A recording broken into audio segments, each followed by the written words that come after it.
나는 학교에 간 적이 없다. 부모님이 나를 집에서 교육해 주시고 나는 행복하다. 우리는 선교사 자원봉사자 회의 소속입니다. 왜냐하면 우리는 어떤 교회로부터도 말씀을 전하기 위해 보수를 받지 않기 때문입니다. 사실 우리는 어떤 기독교 교회 조직에도 소속되어 있지 않습니다. 우리는 너무 독립적이라는 이유로 배제되었습니다. 그리고 나는 다니엘로서 스위스에서 공학을 졸업했을 때 이 직업을 선택하지 않기로 했고 대신 가난한 나라에서 자원봉사 활동을 하기로 결정했습니다. 우리는 온두라스에서 2년을 보내며 아이들을 돕고 하나님 말씀을 전했습니다. 그 후 제 어머니가 저를 임신하셨고 그 이후로 우리는 브라질에서 자원봉사자로 활동하며 인공지능으로 번역된 포르투갈어로 전 세계에 전도하는 기쁨을 누리고 있습니다.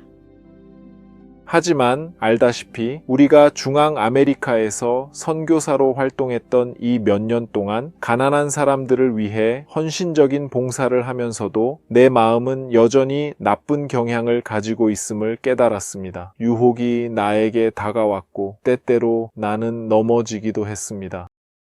정말로 우리는 부패한 세상에 살고 있으며 악의 영향을 받고 있습니다. 그러나 우리는 가고 싶은 더 나은 곳이 있다고 믿습니다.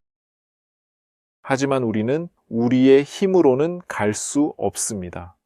우리는 외부의 도움, 즉 위로부터의 도움이 필요합니다. 그것이 우리가 빛을 받고 궁극적인 현실에 도달할 수 있는 다리입니다.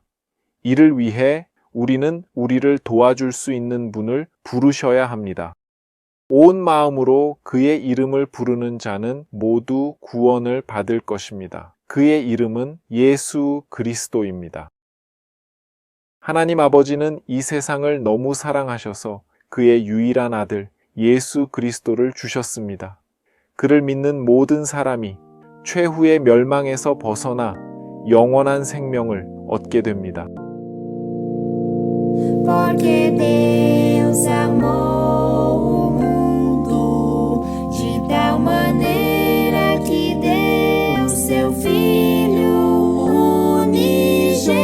unigênito, para que todo aquele que nele crê não pereça,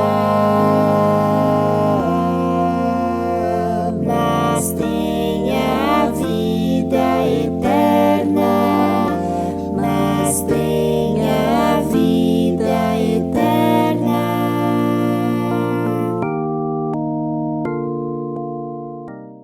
하지만 하나님은 어떤 분일까요? 우리가 하나님이 창조한 존재로서 개인적이고 지적이며 이성적인 존재라면 하나님도 개인적이고 지적이며 사랑이 가득한 존재여야 합니다. 그가 개인적이고 지능적이며 사랑이 가득한 존재가 아니라면 어떻게 비인격적인 것이 개인적인 것을 창조할 수 있겠는가? 진짜 고양이를 만든 로봇에 대해 아는 것이 있나요? 어떻게 비지능적인 것이 지능적인 것을 만들어낼 수 있을까요? 사랑이 없는 사람이 사랑이 있는 것을 만들어낼 수 있을까요? 이 아기 고양이가 나쁘다면 우리를 핥히고 물었겠지만 그녀가 우리를 사랑해서 정말 다행입니다. 그녀는 우리를 핥고 우리 곁에 있고 고양이 소리를 내며 사랑을 표현합니다. 하지만 만약 내가 사랑해라고 말하도록 프로그래밍된 로봇이 있다면 그게 같은 의미일까? 그게 의미가 있을까? 처음에는 흥미로울 수 있지만 나는 곧 지치게 될 것입니다. 지능이 있는 살아있는 동물과는 비교할 수 없습니다. 아시다시피 하나님은 로봇도 창조하지 않으셨습니다. 그는 사랑을 선택할 수 있는 지능적인 존재를 창조했습니다. 하나님은 우리를 너무 사랑하셔서 우리가 그분께 자발적으로 경배하기를 원하십니다. 그는 우리에게 자유의지, 즉 그에게 섬길지 말지를 선택할 자유를 줍니다. 모든 피조물, 심지어 천사들까지도 자유의지를 가지고 있습니다. 그중 한 천사는 한때 하나님께 질문하기로 결심하고 다른 천사들에게 하나님의 신성한 법이 천사들에게는 불필요하다고 말했습니다.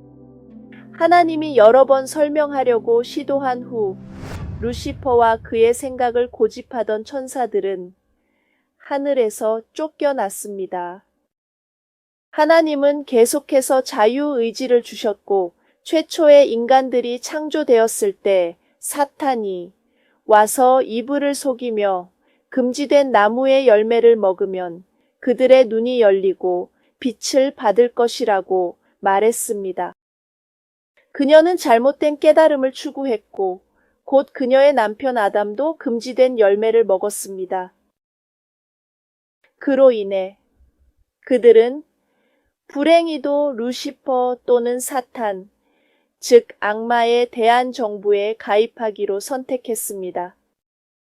그때 이후로 우리 사이에는 나쁜 욕망, 과인간들 사이의 고통이 있었습니다. 하지만 하나님의 사랑은 여전히 크셔서 그분은 자신의 아들을 인간이 되게 하시고 우리를 위해 죽게 하셨습니다.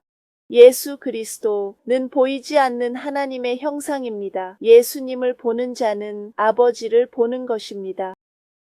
예수 그리스도는 33년 동안 살았고 고통받았으며 많은 예언들이 가리키는 대로 죽었습니다.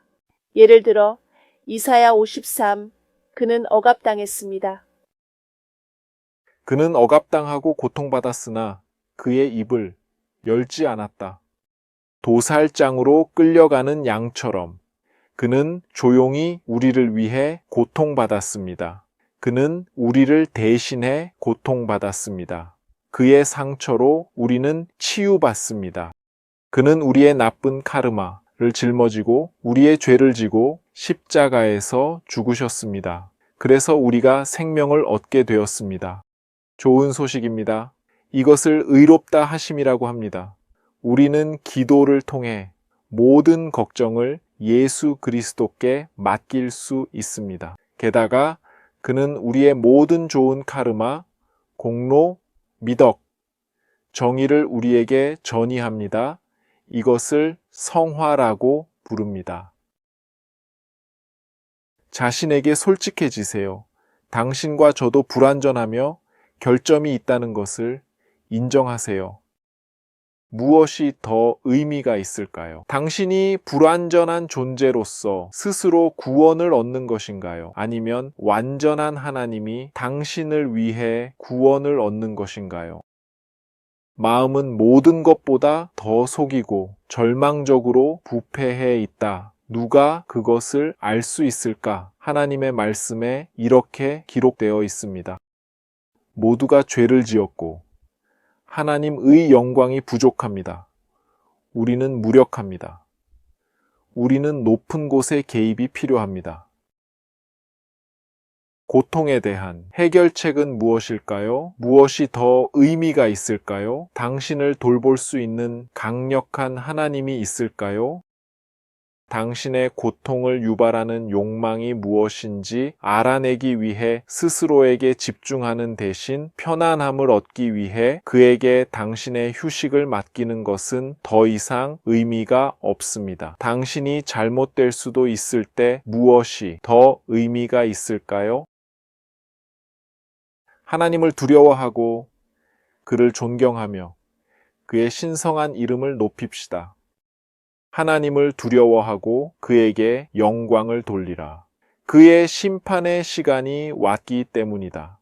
이 세상에 살았던 각 사람의 삶이 검토되고 있으며 죽은 자들부터 시작되고 있다.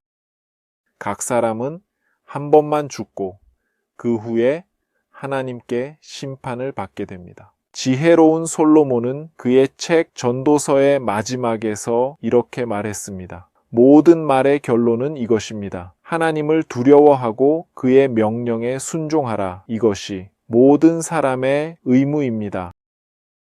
우리는 하나님께 우리가 한 모든 일, 심지어 비밀리에 한 선한 일이나 악한 일에 대해서도 회개해야 할 것입니다. 우리가 가진 이 유일한 삶은 우리의 영원한 운명을 결정할 것입니다. 하나님은 우리가 옳다고 아는 것을 따를 것인지, 아니면 쾌락과 사람들의 인정을 더 사랑하고 진리의 원칙을 짓밟을 것인지 결정할 수 있도록 우리에게 많은 기회와 세월을 주십니다. 우리가 죽은 후에는 심판이 있습니다. 가능한 두 가지 목적지, 즉 영원한 구원 또는 영원한 멸망만이 있습니다. 그리고 한쪽에서 다른 쪽으로 넘어가는 것은 불가능합니다. 죽은 자들은 이 땅에 있는 사람들을 방문하기 위해 거의 돌아오지 않습니다. 죽은 자의 영혼을 숭배하는 사람들은 사실 악한 천사를 숭배하고 있으며 이들은 죽은 자를 흉내내고 있습니다. 사탄, 악마, 그리고 그의 악한 천사들은 우리를 속여서 지금은 어떤 식으로든 살 수 있고 다음 생에서 문제를 해결할 수 있다고 생각하게 만듭니다. 슬픈 착각입니다. 영감을 받은 솔로몬은 말합니다. 살아있는 자들은 죽음을 알지만 죽은 자들은 아무것도 알지 못한다고. 우리는 또한 죽은 자에게 어떤 신용, 어떤 카르마 또는 공로를 이전할 수 없습니다. 그들은 땅의 먼지 속에 있으며 잠들어 있고 무의식 상태로 심판을 기다리고 있습니다. 그들은 아무것도 모릅니다. 삶이 어떤 형태로든 계속된다는 생각, 죽음 이후에 이 삶에서의 결점을 보완할 수 있다는 생각은 사탄, 즉 큰 속임수자에 의해 생겨났습니다. 이는 인간이 어떤 식으로든 살아가도록 안심시키고 격려하기 위한 것입니다. 다시 말하지만 슬픈 속임수입니다. 우리의 경배를 받을 자는 창조주이십니다. 모든 인간, 이 사람을 포함하여 모두 피조물입니다. 아니, 그 대신 하늘과 땅과 바다, 그리고 물의 근원을 만드신 분을 경배합시다. 그의 법은 거룩하고 공정하며 선합니다. 하나님을 사랑하고 이웃을 사랑하는 원칙은 이미 하늘에 존재했으며 영원합니다. 하나님은 우리에게 10개의 손가락을 주셔서 10계명을 기억하게 하시고 첫 번째 돌판에서는 하나님에 대한 우리의 의무를, 두 번째 돌판에서는 이웃에 대한 사랑을 보여줍니다. 그런데 네 번째 계명은 그분이 창조자이시고 우리는 단순한 피조물임을 상기시켜 줍니다.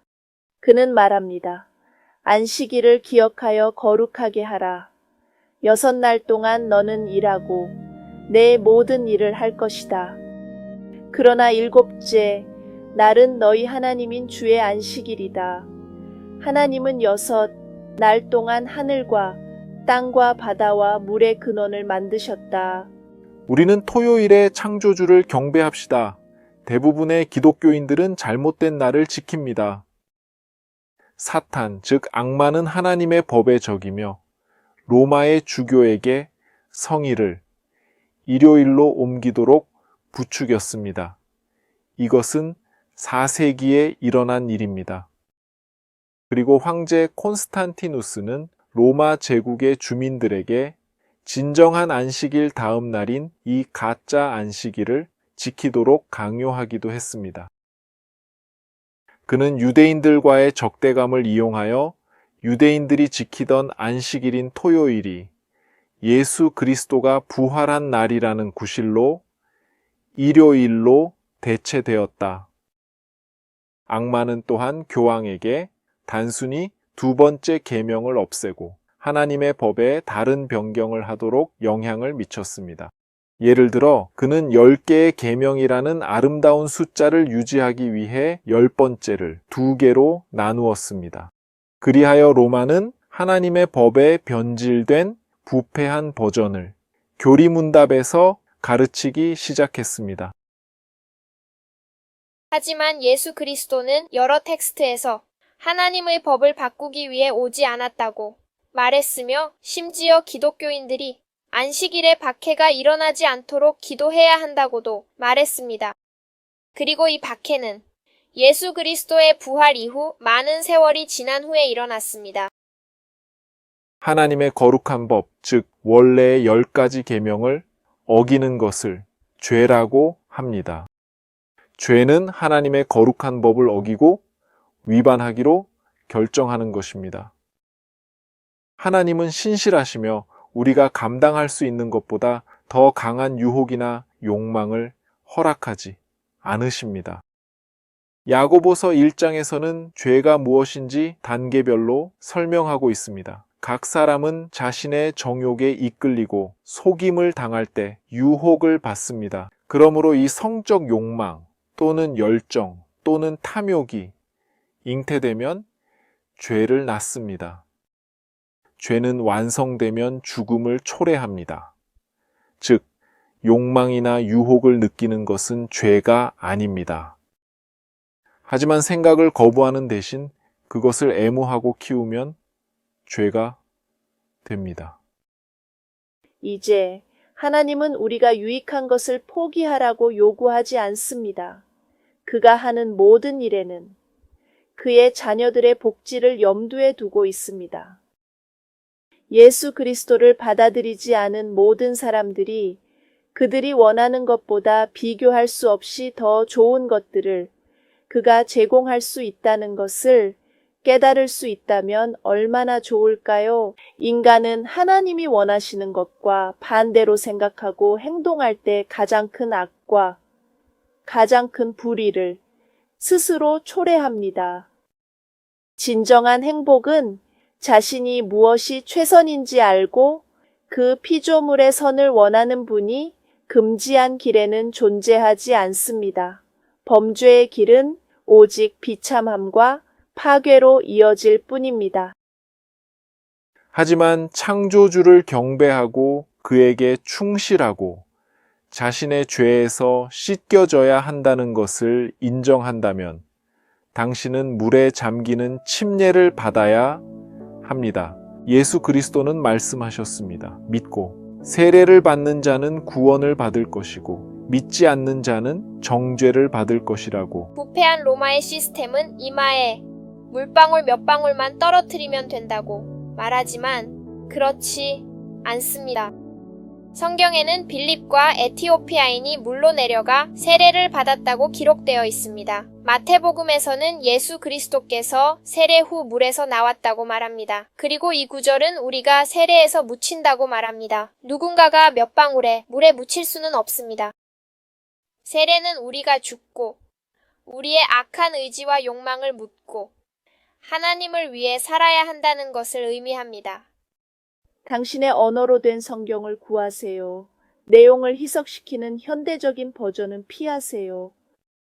하지만 수용된 텍스트에 더 충실한 버전을 찾아보세요.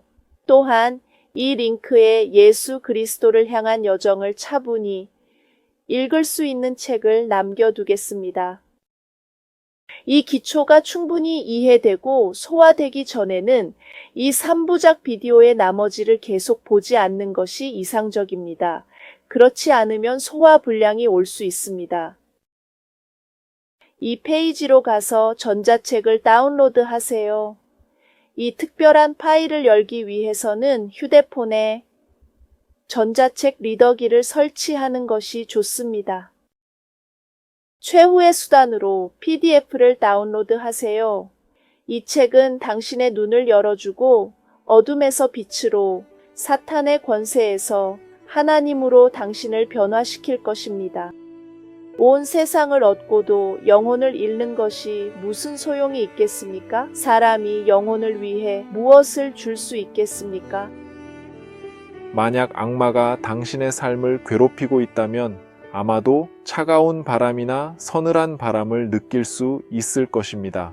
항상 스웨터를 입어야 하고 추위를 느낄 것입니다. 지금 너와 함께 해방의 기도를 하고 싶습니다. 특히 이 경우에 예수 그리스도가 너를 어둠에서 빛으로 자유롭게 해주시기를 바랍니다. 그러므로 우리 하나님과 이야기하기 위해 무릎을 꿇읍시다.